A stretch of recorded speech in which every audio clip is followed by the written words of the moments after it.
Hey guys, thanks for tuning in to what would normally be the televised EIU candidate forum, but since my opponent Chris Miller and others have refused to participate, it was canceled. But you can't cancel Facebook, so I will be delivering the opening statement, answers to the debate topics, and closing statement that I had prepared for this event. I will begin with my opening statement. Illinois is broken, and there's not just one politician or one political party to blame. I don't belong to the Democrat or Republican Party. I am the only independent candidate on this stage tonight. My only concern is to represent you, the people of District 110, regardless of what political party you belong to. I want to implement term limits so that we can begin putting an end to corrupt career politicians like Mike Madigan, who has held office for more than 4 decades. I want Illinois to increase vocational tracks in public high schools again so that students have the option to go into a vocation straight out of high school and avoid the crippling pressure of student loan debt. As an accountant, I want to begin balancing the state budget with pension reform so that we don't have over $200 billion in unfunded pension liabilities. I want Illinois to address climate change so we can make Illinois a green leader in the Midwest and bring many new high-paying jobs to Illinois.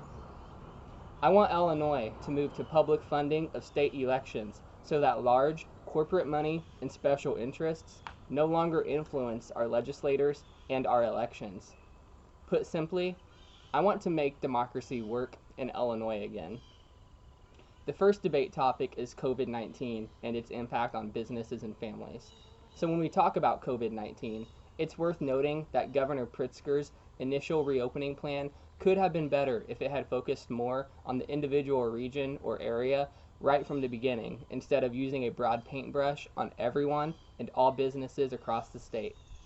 He and his team eventually did figure out that was a better way to address everyone's safety, but I do think he was doing what he and the health experts genuinely thought would be best for all Illinoisans.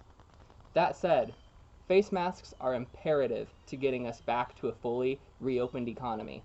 Now, I know people don't like mandates, but if we want to protect each other, ourselves, and our local businesses from another shutdown, we must be diligent about wearing face masks when we go out in public.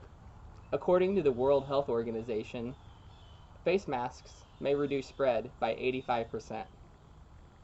And when talking about the effect on families, it is worth noting that there have been spikes in familial violence and suicides throughout this pandemic.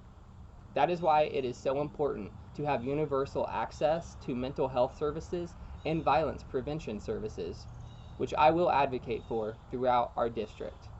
SACUS and HOPE, 2 organizations that provide free or affordable mental health resources to the public, are good examples of the types of services that we need throughout Illinois.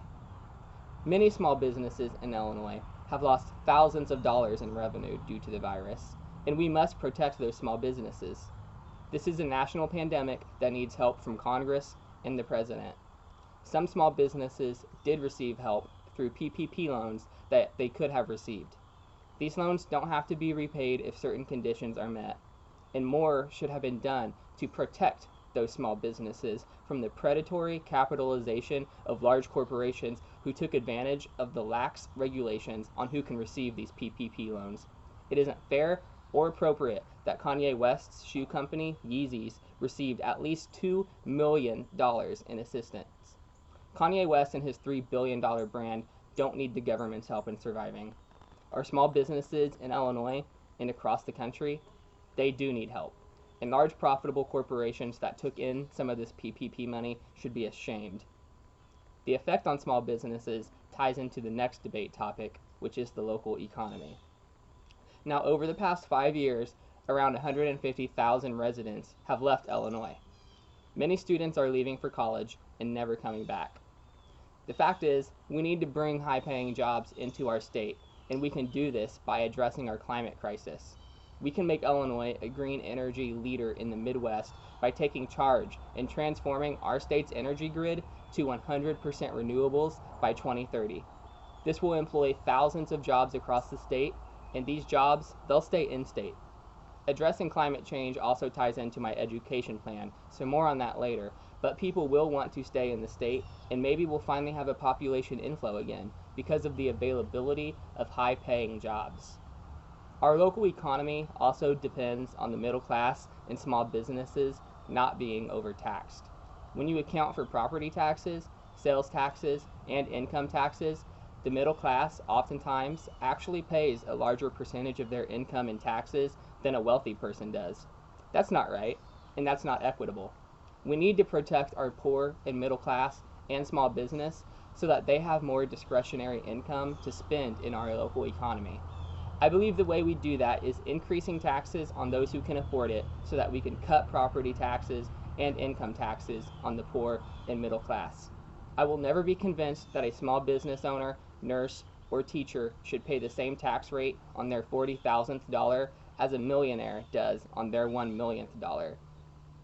We also need to invest more in arts and culture. Casey, Illinois is a prime example of this with their world's largest things collection. People spend money in Casey as they stop off the interstate to look at these objects, and we need to incentivize and encourage other small communities to do similar things with art and culture so that money starts circulating through our small local economies. Another thing our smaller communities rely on is public education, which leads us into the third debate topic. Now, I was someone that benefited from a public school education.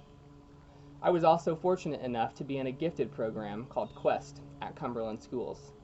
However, Illinois is one of the 17 states without state funding for gifted programs. This leaves the financial burden on the individual schools, thus causing some schools to go without gifted programs for students who excel in academics. This can have a detrimental effect on these gifted students because they aren't receiving the special attention needed for proper socialization and academic achievement. If the program isn't funded, the teachers responsible for gifted students, they may not have the proper training needed to address gifted students' needs. We also need to give high school students more opportunities to go straight into a trade upon graduation.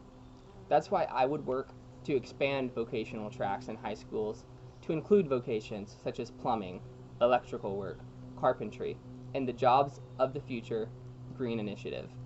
That way students will be able to enter the workforce straight out of high school into a high-paying job without the need to take out tens of thousands of dollars in student loans. The Green Vocational Track ties into my plan to transition all Illinois public schools to 100% renewable energy.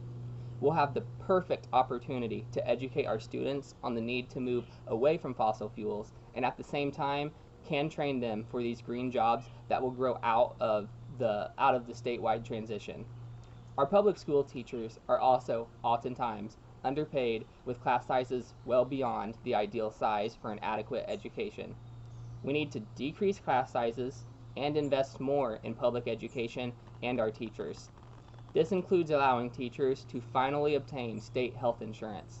Now, public education is important to so many people in District 110, and we must fully fund education. The fourth and last debate topic is improving relations between law enforcement and community groups. Improving relations between law enforcement and community groups starts with more community policing and establishing citizen review boards to independently investigate incidents of police abuse. We need police officers to spend time walking around the neighborhoods that they serve and strike up conversations with people on the street. This alone can build trust between the police and the community. The community's only interactions with police should not be when they are getting pulled over or arrested. Policing is much more than that.